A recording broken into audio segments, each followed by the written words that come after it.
तो नमस्कार दोस्तों, कैसे हैं आप सब। मैं एक बार फिर से आप सबका आपके अपने YouTube चैनल ललित क्लासेस पर स्वागत करता हूं। तो फ्रेंड्स, आज हम पढ़ने वाले हैं क्लास 10th का हिंदी का चैप्टर नंबर 11, जिसका नाम है बाल गोविंद भगत। तो इसकी ये जो है वीडियो का सेकंड पार्ट है। वीडियो का फर्स्ट पार्ट मैंने जो है वो अपलोड कर दिया है। अगर आपने वीडियो का फर्स्ट पार्ट नहीं देखा है तो सबसे पहले जाकर उसे देखिए, डिस्क्रिप्शन में मैंने लिंक दिया हुआ है। और अगर आप फर्स्ट पार्ट देखकर आए हैं तो चलिए आइए वीडियो को शुरू करते हैं। लेकिन उससे पहले सबसे पहले आप चैनल को सब्सक्राइब कर दीजिए और बेल आइकन को प्रेस कर दीजिए। तो चलिए शुरू करते हैं। कार्तिक आया नहीं, यहाँ पर कार्तिक महीने की बात हो रही है। कार्तिक आया नहीं कि बाल गोविंद भगत की प्रभातियाँ शुरू हो गईं, जो फागुन तक चला करती। इन दिनों वह सवेरे ही, यानी वो जो प्रभातियाँ, जो उनके गुण थे वो अच्छे वाले, वो फिर से जारी होने लगे। फिर से जो थे वो अपने गुणों को जो है वो दुनिया में फैलाने लगे। सुबह जल्दी उठते, न जाने किस वक्त जाकर वह नदी स्नान को जाते। गांव से 2 मील दूर, यानी गांव से 2 मील दूर जाकर वो जो है नदी में स्नान करते। वहां से नहा धोकर लौटते और गांव के बाहर ही पोखरे के ऊंचे भिंडे पर अपनी खंजड़ी लेकर जा बैठते और अपने गाने टरने लगते। यानी वो क्या करते कि सुबह जो है गांव से 2 मील दूर नदी में नहाते और उसके बाद नहा धोकर गांव के बाहर एक पोखर थी। पोखर होता है एक छोटा सा तालाब जिसमें गांव का गंदा पानी जमा होता है। तो उसमें जो है वो उसका एक ऊंचा टीला होता था, उस पर जाकर बैठ जाते और खंजड़ी लेकर उसे बजाते और वहीं पर गाना गाने लगते, भजन गाने लगते। मैं शुरू से ही देर तक सोने वाला हूँ, किंतु एक दिन, यहाँ पर कवि जो है वो अपनी बात कर रहे हैं कि वो जो है वो शुरू से ही देर तक सोने वाले हैं। किंतु एक दिन माँ की उस दांत किटकिटाने वाली भोर में भी उनका संगीत मुझे पोखरे पर ले गया था। यानी कवि जो थे वो तो वैसे लेट उठते थे, लेकिन जो उनका संगीत था बाल गोविंद भगत का, वो इतना अच्छा था कि जो किटकिटाने वाली ठंड थी उसमें भी कवि को जागना पड़ा और पोखर पर आना पड़ा। अभी आसमान के तारों के दीपक बुझे नहीं थे, यानी आसमान में जो थे वो तारे टिमटिमा रहे थे। हाँ, पूरब में लोही लग गई थी, जिसकी लालिमा को शुक्र तारा और बढ़ा रहा था। यानी एक शुक्र तारा लालिमा लग गई थी, यानी जो सूरज था वो थोड़ा दिख रहा था। हालांकि तारे अभी भी गायब नहीं हुए थे, तारे भी टिमटिमा रहे थे, लेकिन थोड़ी सी लालिमा वहाँ पर दिख रही थी। और जो शुक्र का तारा था उसकी लालिमा को बढ़ा रहा था। खेत बगीचा घर सब और कुहासा छा रहा था, यानी चाहे वो खेत हो, बगीचा हो, घर हो, सब और जो है वो कुहासा यानी खुशी छा रही थी। सारा वातावरण अजीब रहस्य से आवृत मालूम पड़ता था। उस रहस्यमय वातावरण में एक कुश की चटाई पर पूरा मुँह काली कमली ओढ़े बाल गोविंद भगत अपनी खंजड़ी लिए बैठे थे। उनके मुंह से शब्दों का तांता लगा था।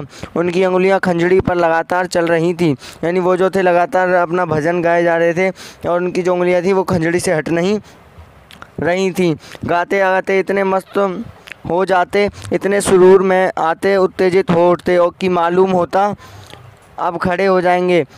कमली तो बार बार सिर से नीचे सरक जाती। मैं जाड़े से कँपा रहा था, किंतु तारे की छाँव में भी उनके मस्तक पर श्रम बिंदु जब तक चमक ही पड़ता।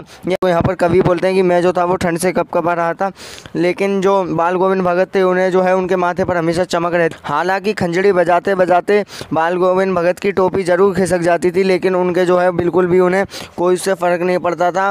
वह जो थे उनके माथे पर एक भी जो था वो ठंड का निशान, सिकुड़ापन नहीं दिखती थी।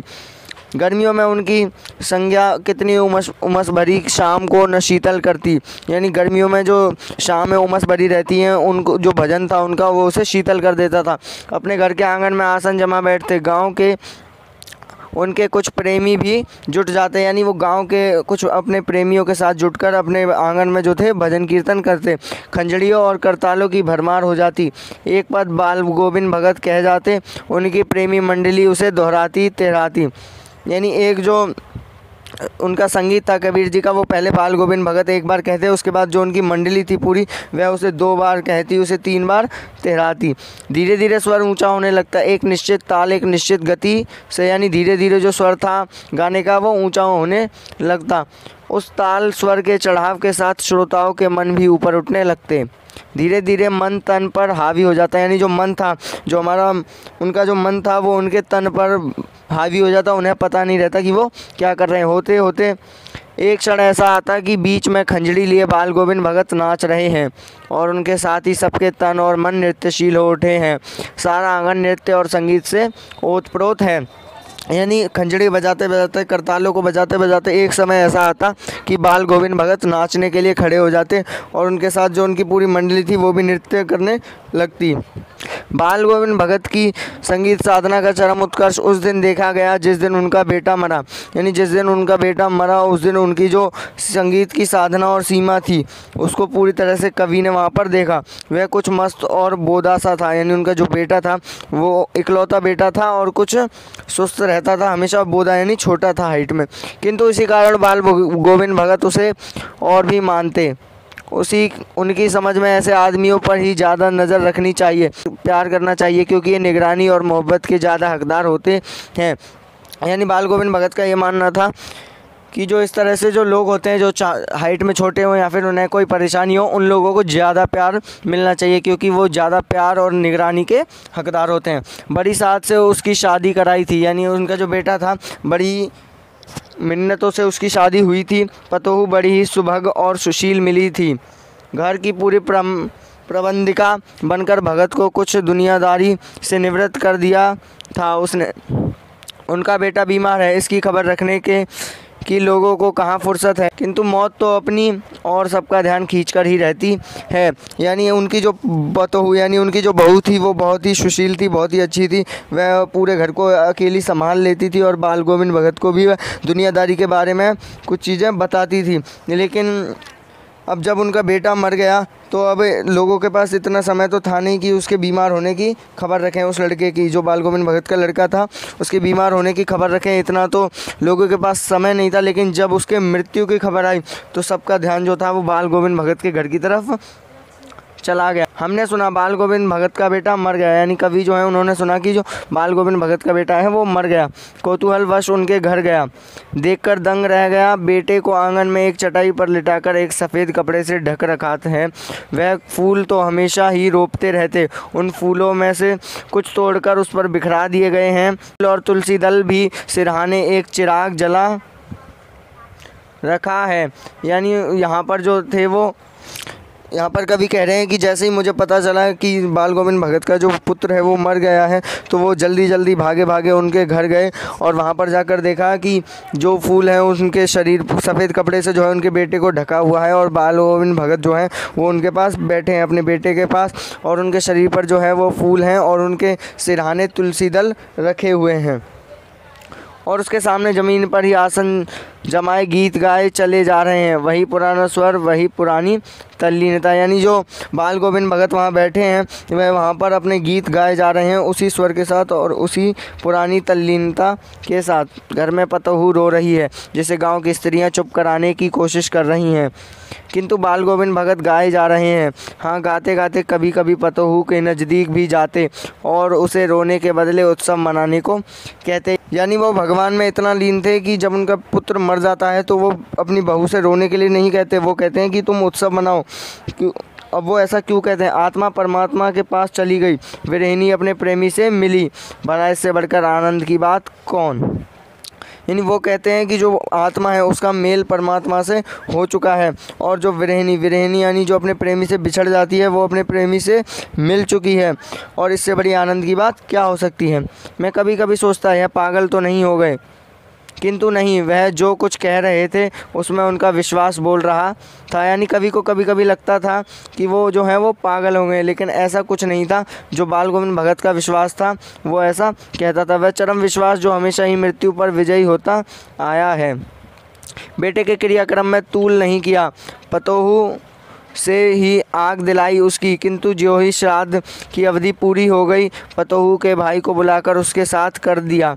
यानी पहले तो उन्होंने कुछ नहीं कहा अपनी बहू से, किंतु जैसे ही उनके बेटे की 13वीं पूरी हो गई तो उन्होंने अपनी बहू के भाई को बुलाया और उससे कहा कि तुम जो है इसे बुलाकर अपने साथ ले जाओ, यह आदेश देते हुए कि इसकी दूसरी शादी कर देना और जाकर इसकी दूसरी शादी कर देना। बाल गोविंद भगत ने ऐसा कहा। इधर पतोहू रो रो कर कहती है, मैं चली जाऊँगी तो बुढ़ापे में आपके लिए भोजन बनाएगा, बीमार पड़ेंगे तो कौन एक चुल्लू पानी भी देगा। यानी बहू कहती है, अगर मैं यहाँ से चली जाऊँगी तो बुढ़ापे में आपकी सेवा कौन करेगा और आपका जो है आपको कोई पानी भी नहीं देगा, और अगर आप बीमार पड़ गए तो आपके लिए भोजन कौन बनाएगा। मैं पैर पड़ती हूँ, मुझे अपने चरणों से अलग ना कीजिए। लेकिन भगत का निर्णय अटल था। तू जा, नहीं तो मैं ही इस घर से छोड़कर चल दूँगा। यह थी उनकी आखिरी दलील, और इस दलील के आगे बेचारी की क्या चलती। यानी जब उन्होंने ये बात कही कि या तो तुम इस घर को छोड़कर चली जाओ या फिर मैं चला जाऊँगा, तो बहू इसके आगे कुछ भी नहीं बोल पाई, उसे जो है वो घर छोड़कर जाना पड़ा। बाल गोविंद भगत की मौत उन्हीं के अनुरूप हुई। वह हर वर्ष गंगा स्नान करने जाते। स्नान पर उतनी आस्था नहीं रखते जितना संत समागम और लोक दर्शन पर। यानी वो जो थे हर वर्ष जो थे वो गंगा स्नान के लिए अपने घर से बहुत दूर जाते, और उनकी जो आस्था थी वो स्नान करने से अधिक थी संत लोगों के साथ रहने की और उनके दर्शन करने की। पैदल ही जाते। करीब 30 कोस पर गंगा थी। 30 कोस यानी आप समझ सकते हैं कि 90 किलोमीटर दूर जो वहाँ पर वो जाते गंगा स्नान के लिए। साधु को संबल लेने का क्या हक। यानी संबल यानी अपने साथ कुछ खाने पीने की चीज़ें, कुछ कपड़े लेने का क्या हक। और गृहस्थ किसी से भिक्षा क्यों मांगे। और वो गृहस्थ भी थे, तो अब गृहस्थ हैं वो, तो वो किसी से भिक्षा भी नहीं मांग सकता, घर से खाकर चलते। तो इसलिए वो घर से खाकर चलते, तो फिर घर पर ही लौटकर खाते, और घर से खाकर चलते थे और बीच में कुछ भी नहीं खाते थे, भूखे रहते, और आने के बाद घर वापस आकर ही कुछ खाते। रास्ते भर खंजड़ी बजाते, गाते, जहाँ प्यास लगती पानी पी लेते। 4-5 दिन आने जाने में लगते, किंतु इस लंबे उपवास में भी वही मस्ती। यानी वो भले ही जो थे वो बूढ़े हो गए थे, लेकिन उनके जो उपवास था, जो उनकी खुशी थी, उसमें इतनी ही मस्ती भरी हुई थी। अब बुढ़ापा आ गया, किंतु टेक वही जवानी वाली। इस बार लौटे तो तबीयत कुछ सुस्ती। यानी अब जो थे वो बूढ़े हो गए थे, तो उनकी जो तबीयत थी वो कुछ ख़राब होने लगी। खाने पीने के बाद भी तबीयत नहीं सुधरी, थोड़ा बुखार आने लगा, किंतु नेम व्रत तो छोड़ने वाले नहीं थे। यानी उनकी तबीयत इतनी ख़राब हो गई, फिर भी वो जो थे वो नेम व्रत नहीं छोड़ना चाहते थे। वही दोनों जून गीत, स्नानाध्याय, खेती बाड़ी देखना दिन दिन खींचने लगे। यानी दिन पर दिन उनकी तबीयत ख़राब हो गई, लेकिन फिर भी उन्होंने जो है अपने दैनिक कार्य को नहीं छोड़ा। लोगों ने नहाने धोने से मना किया, आराम करने को कहा, किंतु हंसकर टाल देते रहे। उस दिन भी संध्या में गीत गाए, किंतु मालूम होता जैसे तागा टूट गया हो। यानी संध्या में तो उन्होंने उस दिन जो एक दिन की बात हो रही है जब उन्होंने जो थे शाम को गीत गाए, लेकिन उस दिन ऐसा लगा कि तागा टूट गया। यानी बाल गोविंद भगत जी जो थे उनकी मृत्यु हो गई। उस दिन ऐसा लगा माला का एक एक दाना बिखरा हुआ। भोर में लोगों ने गीत नहीं सुना। यानी माला का जो उनकी माला था उसका एक एक धागा बिखरा हुआ था। भोर यानी जो शाम का समय था उसमें उन लोगों को गीत सुना ही नहीं दिया। जाकर देखा तो बाल गोविंद भगत नहीं रहे, सिर्फ उनका पंजर पड़ा है। यानी जब लोगों ने जाकर देखा कि आज जो है वो भगत जी गीत क्यों नहीं गा रहे हैं, तो जब उन्होंने देखा तो वहाँ पर बाल गोविंद भगत नहीं रहे। यानी उनकी मृत्यु हो गई और उनका जो सिर्फ पंजर पड़ा था। तो चैप्टर यहाँ पर हमारा ख़त्म होगा। फ्रेंड्स, अगर आपको ये वीडियो अच्छी लगी तो प्लीज़ वीडियो को लाइक कर देना एंड चैनल को भी सब्सक्राइब कर देना। So thank you so much for watching this video and good bye.